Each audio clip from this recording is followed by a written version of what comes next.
back to SourceFed Nerd. I'm Meg Turney, and GTA 5 release day is upon us. In a word, the reviews for GTA 5 are fucking impressive. All right, that was 2 words, but I felt like it was necessary. Out of the 29 review scores listed on VG247.com right now, 17 are perfect, and 28 of the 29 are no more than 1 point below perfect. That's genuinely impressive. Now, to kick off our coverage of this momentous occasion, our own Philip DeFranco is here to share his first impressions of the game. So on a top level, I can't disagree with all of these perfect scores, but I should say that I'm only about 7 hours in right now. I played from 8 p.m. to 3 a.m., mainly because I wanted to get to that first heist, because even though there are side missions, there are missions in general, it is all about the heist and the living, breathing world and actually feeling like you're doing something. Also, that was about enough time to get a hold of all of the characters who are awesome in their own right, but just easy thing, and I've seen it said multiple places. Trevor is a badass. He is essentially a little voice inside of my head anytime I play Grand Theft Auto and or say Walter White's not an evil scumbag when I watch Breaking Bad. And so I guess the main thing, the graphics are beautiful, although the graphics have never been the big staple of a Grand Theft Auto game. It's been all about the open world experience. The inclusion of 3 main characters instead of just 1 doesn't really take away from anything. I thought that maybe there would be watered down points here or there, but there's not really. They're just all these kind of different viewpoints and perspectives, however crazy or however normal, that you go, oh yeah, I kind of relate to all of this. And I almost found each of the characters so far to be part of my own personality, my own mood. And mentioning that living, breathing world, it's all the little things, whether it's playing tennis or throwing darts or just running around and stealing a car. Rather than just having missions where you're like, okay, I'm supposed to rob a bank, it's all about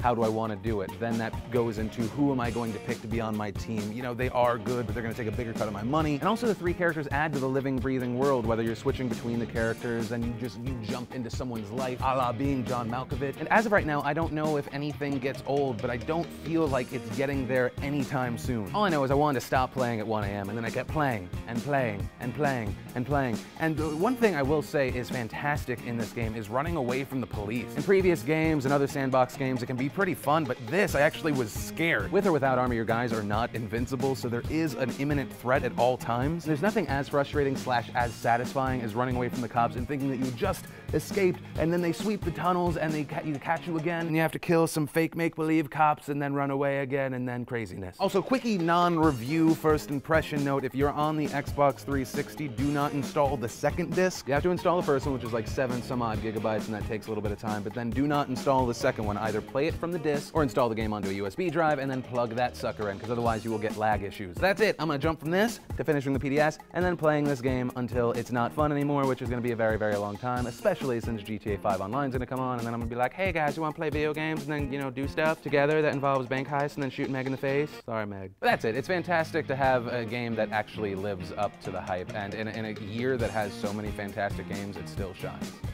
But that's it. Okay, bye. Thanks, Bill. So, onto those scores I mentioned. IGN called the game, quote, a leap forward in the narrative sophistication for the series, and went on to say, Grand Theft Auto 5 is not only a preposterously enjoyable video game, but also an intelligent and sharp-tongued satire of contemporary America. They, as you probably guessed, gave it a 10 out of 10 and branded it a masterpiece. Giant Bomb gave it 5 out of 5 stars, calling it an exciting successor to the franchise, and Game Informer echoed that sentiment with its 9.7 out of 10. The only real low-score review I found was The Escapist, who said the fun gameplay was, quote, marred by a script that presents despicable characters as protagonists. They actually made a really interesting point in their review, saying, quote, you can only embody a vicious psychopath for a short time before it becomes boring at best and soul-crushing at worst. Forcing players to murder people, not in a gamey I killed you to complete a goal way that defines this medium, but in a terrorizing and demeaning way, is not what will make video games great. Rockstar had a chance to elevate, and they wasted it on portraying characters you don't want to spend 5 minutes with, let alone the hours it would take to play through the game's story, which scares me because Phil said they make up part of his psyche. Hold me. They actually ended up giving the game 3.5 stars out of 5. If you want to read the rest of the review, which I think is actually really interesting, check out the link in the description below. So guys, are you excited? Do you think it lives up to the hype? Do you think it's unfair that Phil wants to shoot me in the face? Let me know in the comments down below. Don't forget to like and subscribe if you haven't already. Click the annotation down here. Go to SourceFed.com to see everything we've ever done. I'm Meg Turney. Someone's gonna make that shoot in the face line dirty.